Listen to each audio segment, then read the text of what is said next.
Team Aegean का एक long detailed video देखे बहुत समय हो गया था।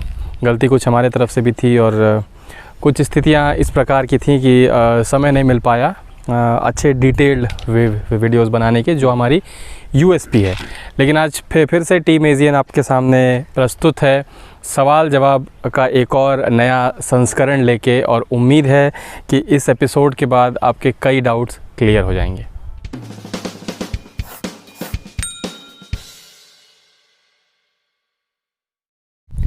आज के संस्करण का पहला सवाल जो आया है मनोज जी, वो दिनेश जामवाल जी ने पूछा है। वो पूछते हैं कि सांपों में जेंडर का पता कैसे लगाया जाए, कैसे पता किया जाए कि ये मेल है या फीमेल। कई सो कॉल्ड एक्सपर्ट्स जो हैं वो देखते ही बता देते हैं कि ये फला सांप मेल है और ये फीमेल है। तो आपकी इस पे क्या टिप्पणी होगी? जी, इसका जवाब ये है कि मुश्किल होता है ऐसे ही किसी भी सांप को देखकर या फिर उसके कलर को देखकर बता पाना कि उसका जेंडर मेल है या फीमेल है।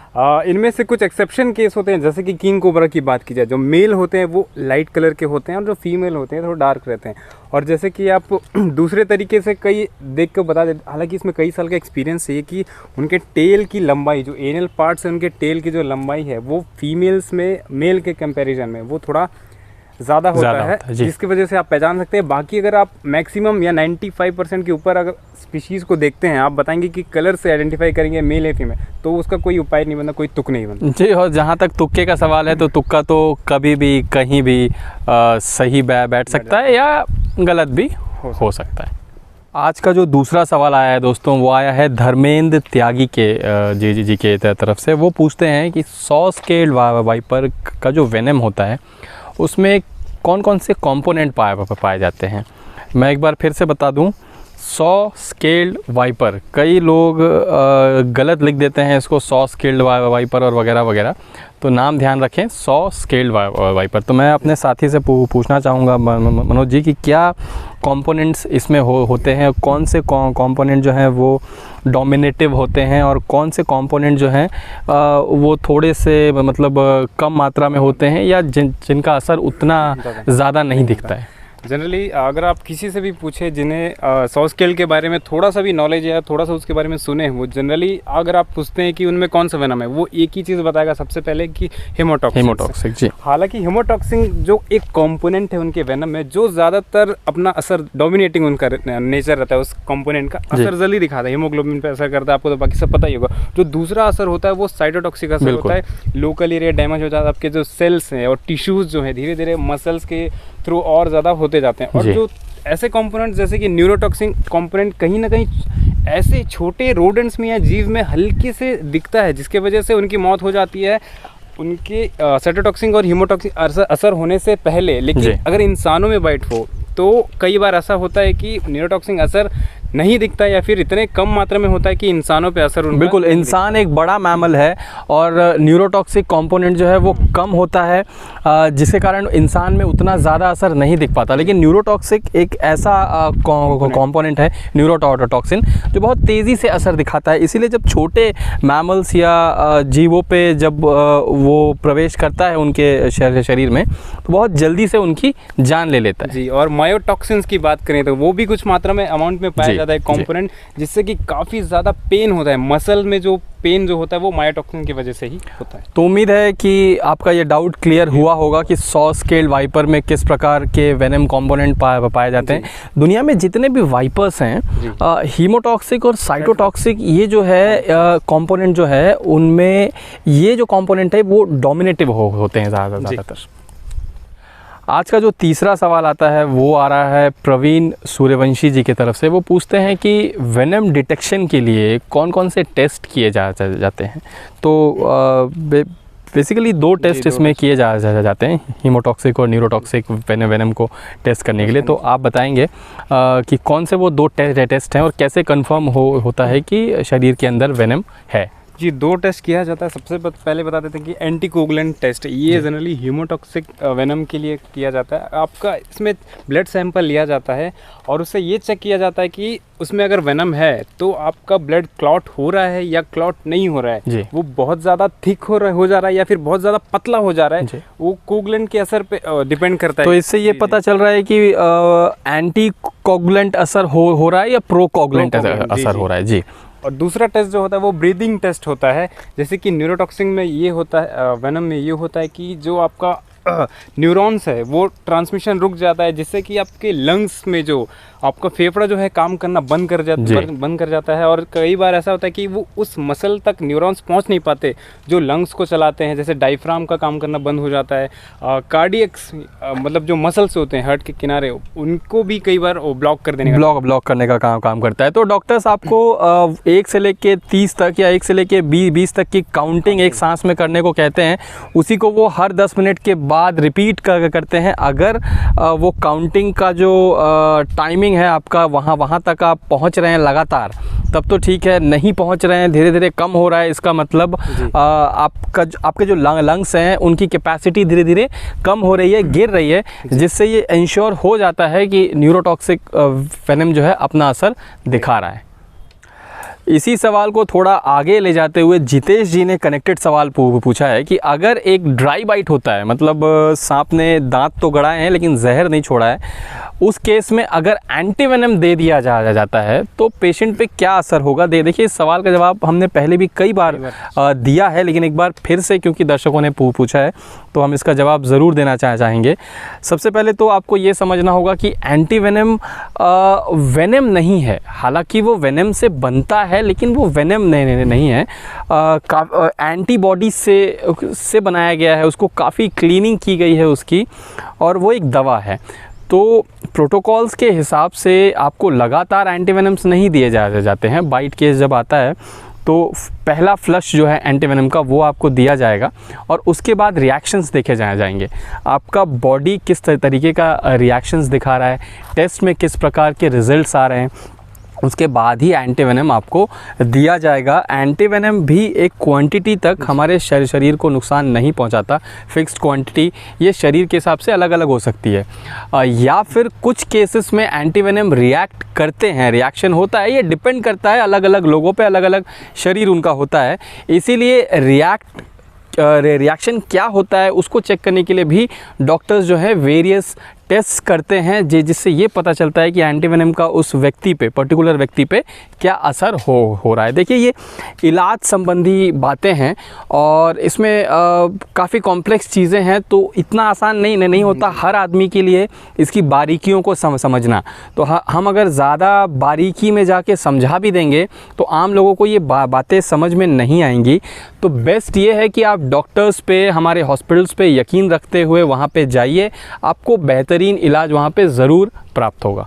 अगला सवाल आता है दत्तात्रेय जी के तरफ से। ये पूछते हैं कि क्या सांपों में टिक्स होते हैं? जवाब जी हाँ, बिल्कुल सांपों में भी टिक्स होते हैं और ये भी एक रीज़न बनता है सांपों का कि वो अपने स्किन को शेड करे ताकि उनसे छुटकारा पा सकें। टिक्स एक ऐसे कीड़े हैं जिनको जहाँ से भी रास्ता में मिल जाए वो खून चूसने के लिए ज़रूर बैठ जाएंगे, चाहे वो स्किन हो चाहे वो स्केल्स हो। तो दोस्तों अगला सवाल आ रहा है आतिश कुमार जी का, और इनका सवाल कम और उत्सुकता ज़्यादा दिखती है इसमें। ये पूछते हैं कि एक ही कंटेनर में अगर एक स्पेक्टिकल कोबरा और एक रसल्स वाइपर को रखा जाए तो कौन किसको काटेगा, कौन किसको खाएगा, कौन किसको हराएगा, वो जानना चाह रहे हैं। तो मैं आपसे पूछना चाहूँगा मनोज जी कि एक ही कंटेनर में अगर इन दोनों सांपों को रखा जाए जी, या नेचर में दोनों सांप अगर एक दूसरे के आमने सामने आते हैं तो क्या रिजल्ट्स होते हैं? जी, सबसे पहले नेचर में तो एक साथ आते ही हैं, आ भी सकते हैं, चांसेस बहुत ज़्यादा रहते हैं। और कई ऐसे रेस्क्यूअर्स को भी देखा है हमने कि वो दोनों एक साथ ही रिलीज़ करते हैं, एक साथ बॉक्स में या बैग में रखते हैं। जी। इस केसेस में होता क्या है, जनरली हमने पहले भी बताया कि वाइपर जो है स्पीशीज़ वो थोड़े सॉफ्ट किस्म के होते हैं, थोड़े कमज़ोर किस्म के होते हैं कंपैरेटिवली कोबरास के। इसमें ये एक कंडीशन बन सकता है कि अगर साइज़ अगर वाइपर का हुआ ज़्यादा बड़ा कोबरा से, तो चांसेस है कि वाइपर भारी पड़ सकता है। लेकिन अगर दोनों इक्वल साइज़ के भी होंगे तो कोबरा का ज़्यादा चांस बनता है कि वो ईजिली वाइपर पे अटैक करे और उसे खा जाए। बिल्कुल, कई बार नेचर में ये देखा गया है और साइंटिफिकली प्रूवन भी है कि कोबराज जो हैं वो बहुत स्ट्रॉन्ग सांप होते हैं। और न केवल इंडियन सब कॉन्टिनेंट में, अगर आप अफ्रीका में भी निकलेंगे, अगर आप अफ्रीका में भी देखेंगे तो वहाँ भी जो वाइपर्स हैं उनको, वहाँ के जो लोकल कोबराज हैं बहुत आसानी से उनको शिकार करते हैं, उनका शिकार करते हैं और उनको खाते हैं। तो ज़्यादा चांसेस हैं कि कोबरा जो है वो वाइपर को मार के खा जाए। बट एक चीज़ हम यहाँ ज़रूर जोड़ना चाहेंगे कि ये नेचर है और नेचर में अनएक्सपेक्टेड चीज़ें होती हैं। अगला सवाल आ रहा है बाबूलाल जी की तरफ से, जो पूछते हैं कि सांपों के काटने से मुंह से झाग निकलता है और लेकिन इन्होंने कभी वो झाग देखा नहीं है। जी, इन्होंने इसलिए झाग नहीं देखा कि झाग निकलता ही नहीं है, पहली बात। और बाबूलाल जी का ही सवाल नहीं, काफ़ी सारे इंडियन में लगभग कई लाखों लोगों का सवाल ये है कि फिल्मों से देख कर, पिक्चरों से देख कर उन्होंने, उनके अंदर एक सवाल आता है कि सच में सांप काटने से झाग आता है पेट से। दरअसल झाग नहीं आता। जनरली होता है कि ये है कि सांप का जो वेनम है वो हमारे ब्लड स्ट्रीम पे जाता है, हमारे मसल बॉडी में जाता है, ना कि पेट में। आप कुछ खाते हैं, आपको पेट में अगर वो डाइजेस्ट नहीं हो पाता, उसके वजह से अगर कुछ होता है, जहर अगर रिएक्शन की वजह से, तो वो झाग आना और सांप के काटने से झाग आना वो दोनों अलग चीज़ें, अलग अलग है, पॉइजन और वेनम। तो डिटेल्ड में अगर आपको जानना है तो हमारा एक वीडियो है वेनम एंड पॉइजन, दोनों में डिफरेंस बताते हुए एक वीडियो हमने बनाया है, उसको ज़रूर देखिए। उसको देखने से आपका ये जो डाउट है वो कम्प्लीटली क्लियर हो जाएगा। अगला जो सवाल आया है ये पूछते हैं मनीष जाधव जी। इनका सवाल है कि अगर कंफर्म हो कि किस सांप ने काटा है तो क्या ये ट्रीटमेंट में हेल्प कर सकता है? जी बिल्कुल कर सकता है। अगर आपको आइडेंटिटी उसकी पता है तो आप ये पता लगा सकते हैं कि उनमें सबसे पहले कौन सा जो कंपोनेंट है वो सबसे पहले रिएक्ट करेगा आपकी बॉडी में। उस तरीके से अगर आप ट्रीटमेंट जल्दी स्टार्ट कर सकते हैं वहाँ के डॉक्टर से, अगर आपको डॉक्टर्स को भी पता चल जाता है तो ज़्यादा से ज़्यादा टाइम आपका बचेगा। उस चीज़ में ज़्यादा टाइम आपका नहीं जाएगा जिस चीज़ में वो टेस्ट करने में लगा देते हैं कि कौन सा वेनम है, कौन सा सांप हो सकता है। यहाँ आपको ये समझना बहुत आवश्यक है कि एंटी वेनम के अलावा भी बहुत सारी दवाइयाँ ऐसी होती हैं जो वेनम को ट्रीट करने में या वेनम का जो असर होता है शरीर पे उसको ट्रीट करने के लिए काम में आती हैं। तो अगर सांप कंफर्म है तो वेनम टाइप कंफर्म हो जाएगा, कंपोनेंट कंफर्म हो जाएगा और उस तरीके से इलाज जो है जल्दी और बेहतर हो पाएगा। अगला सवाल अनिल जी पूछते हैं, राजस्थान से हैं वो, और वो पूछते हैं कि राजस्थान में पारा जो है वो 46 डिग्री तक पहुंच जाता है, लेकिन उसके बावजूद वहाँ जो कोबराज मिलते हैं वो ब्लैक कलर के क्यों होते हैं? ब्लैक कलर एक ऐसा कलर है जो हीट को एब्जॉर्व करके रखता है, खींच के रखता है। तो राजस्थान में कोबराज ब्लैक कलर के मिलते हैं। सिर्फ इतना ही नहीं, जो ठंडे इलाके भी हैं वहाँ भी कोबराज जो हैं ब्लैक कलर के देखे जाते हैं। एमपी में भी कई इलाके में कोबराज जो हैं वो ब्लैक कलर के देखने को मिलते हैं, यूपी में भी। तो बात यह है कि टेम्परेचर वहाँ दिन में बहुत ऊंचा रहता है, लेकिन रात में उतनी ही जल्दी टेम्परेचर गिरता भी है। मौसम जो है ठंडा भी उतनी ही जल्दी होता है। और हमने कई बार देखा है जीव जंतु जो हैं इलाके के हिसाब से अपने आप को एडजस्ट करते हैं। कोबरा जो है वो दिन में वहाँ काफ़ी कम जो है उनको निकलते देखा जाएगा। भरी दोपहरी में जब पारा बहुत गर्म होगा, बहुत ज़्यादा हाई टेम्परेचर होगा, उस समय वो कम निकलेंगे। उस समय वो हाइड होके छुप के रहेंगे। और जब मौसम थोड़ा ठंडा होगा, कूल होगा, तब वो बाहर निकलते हैं। और उस दौरान मौसम जल्दी ठंडा होता है, इसीलिए हीट को बचा के रखते हैं। बचा के रखने के लिए जो दिन में उन्होंने हीट एब्जॉर्ब की है, रात को उसको इस्तेमाल करने में, उसको बचा के रखने में जो काला कलर है ये बहुत हेल्प करता है उनकी। इसीलिए ऐसे इलाके जो दिन में बहुत गर्म होते हैं और रात में बहुत ठंडे, कोबराज जो हैं वो ज़्यादा डार्क कलर का होना प्रेफर करते हैं। दोस्तों, आज के संस्करण का आखिरी सवाल मनोज धावले जी की तरफ से आया है। ये पूछते हैं कि वाइपर्स के बच्चे पैदा होने के कितने समय बाद शिकार ढूंढना शुरू कर देते हैं? क्यों मनोज जी? जी, वाइपर के बच्चे कितने दिन तो नहीं, जैसे ही निकलते हैं उसके तुरंत ही स्टार्ट कर देते हैं अपना शिकार ढूंढना, अपना खाना ढूंढना। ये वो खुद के ऊपर ही डिपेंड रहते हैं, अपनी माँ के ऊपर डिपेंड नहीं रहते। हालांकि वो जब पेट से निकलते हैं वाइपर्स के बच्चे, तो उनमें कुछ ऐसे प्रोटीन्स या कुछ ऐसे न्यूट्रिएंट्स लेकर निकलते हैं जिससे कि उनका कुछ दिनों तक सर्वाइव कर लेते हैं बिना खाने के भी। लेकिन उस चीज़ को और बचा के रखने के लिए, अपने ग्रोथ के लिए, जल्द से जल्द ग्रोथ के लिए, उस जगह के कंपटीशन के लिए, वो पहले ही मूवमेंट से ही अपना शिकार ढूंढना स्टार्ट कर देते हैं। किसी भी कोई भी सांप के जो बच्चे होते हैं, वो जैसे ही पैदा होते हैं, चाहे वो अंडे से बाहर निकलें या अपने माँ के पेट से बाहर निकलें, वो निकलते ही शिकार की तलाश में लग जाते हैं, क्योंकि खाने के लिए वो अपनी माँ पे डिपेंड नहीं रहते हैं। तो दोस्तों, वीडियो आज का थोड़ा लंबा ज़रूर हुआ होगा, लेकिन जानकारी से भरपूर है। मिस मत कीजिए, शुरू से अंत तक पूरा देखिए, और उम्मीद है आपको ज़रूर पसंद आया होगा आज का ये वीडियो। इसी तरीके से अपना सपोर्ट बनाए रखिए। हम हैं टीम एजियन और आप देख रहे हैं टीम एजियन का यूट्यूब चैनल।